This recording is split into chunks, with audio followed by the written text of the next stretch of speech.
રાજકોટ જિલ્લાના ધોરાજીમાં ધોરાજીના બજરંગ ગ્રુપ દ્વારા ખાડિયા દ્વારા ભૂલકા ગરબીનો 23મા વર્ષમાં પ્રવેશ થયો હતો। આ વર્ષે 1100 જેટલી નાની બાળાઓ નાત જાતના ભેદભાવ વગર ઘૂમી હતી અને એકી સાથે 1100 ભૂલકાઓને ગરબે રમતા નિહાળવા એક લાહવો છે। ગરબીમાં દરેક ધર્મ જાતિના ભૂલકાઓને નિઃશુલ્ક પ્રવેશ અપાઈ રહ્યો છે। સમગ્ર સૌરાષ્ટ્રમાં ખાસ ભૂલકાઓ માટે ભૂલકા ગરબીની શરૂઆત કરનાર બજરંગ ગ્રુપ ખાડિયા ધોરાજી દ્વારા આ વર્ષે ભૂલકા ગરબીનું સુંદર આયોજન કરવામાં આવ્યું છે। 22 વર્ષથી પ્રતિ વર્ષ દર વર્ષે ધર્મ જાતિના ભેદભાવ વગર ભૂલકાઓના નિઃશુલ્ક પ્રવેશ અપાઈ રહ્યા છે। ભેટ સોગાદ તેમજ લાણી પણ આપવામાં આવે છે। ધોરાજીના ખારાવાડ પ્લોટ ખાતે બજરંગ ગ્રુપ ખાડિયાના પ્રમુખ સીસીભાઈ અંટાળાએ જણાવેલ કે 22 વર્ષ પહેલા માત્ર ભૂલકાઓ માત્ર ખાસ નવરાત્રી ઇવેન્ટ શરૂ કરવામાં આવી હતી। પ્રતિ વર્ષ 1100 દીકરીઓ કોઈ પણ જાતના ભેદભાવ વગર એક સાથે ગરબા રમે છે। મિત્રો અને દાતાઓના સહયોગથી તમામ ભૂલકાઓને લાણી આપવામાં આવી છે। જેકેએસન્યૂઝ ગુજરાતી સાથે મતીન બાપુ સૈયદ ધોરાજી।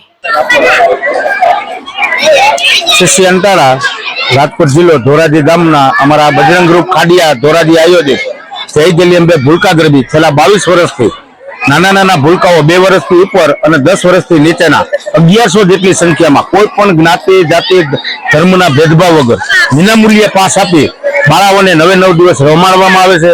ભૂલકાઓને 9 દિવસ અહીંયા લાણી આપવામાં આવે છે। દાતાઓ તરફથી એટલો સહકાર મળે કે છેલ્લા 9મા નોરતે તો ભૂલકા એમની લાણીનો જભ્ભો પણ થેલો પણ ઉપાડી નથી શકતા।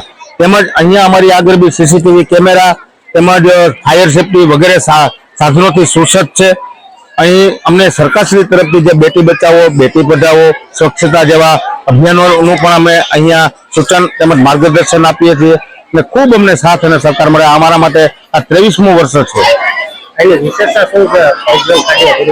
વિશેષતા એ જ કે આ જે નાના 2 વર્ષથી ઉપર અને 10 વર્ષથી નીચેના ભૂલકાઓ આ ગરબીની શરૂઆત નહોતી રહી ત્યારે એમના મમ્મીઓ કે એના વાલીઓ સાથે આંગળી પકડી કે કાખમાં અન્ય ગરબીઓ જે પારંપરિક ગરબીઓ રમાતી એ જોવા જતા। આમના માટે કોઈ પ્લેટફોર્મ કે કોઈ એવી કોઈ વ્યવસ્થા નહોતી। હવે ખુદ આ નાના ભૂલકાઓ પણ એનામાં રહેલી અંતરની ઉર્મિઓ અને એનામાં રહેલું ટેલેન્ટ એને આ ગરબીના માધ્યમથી ખૂબ જ એને સારી રીતે ભૂલકાઓમાં જે છે એ એક વ્યક્ત કરવાનું આ નવરાત્રી દરમિયાન એને આ એક તક મળે છે।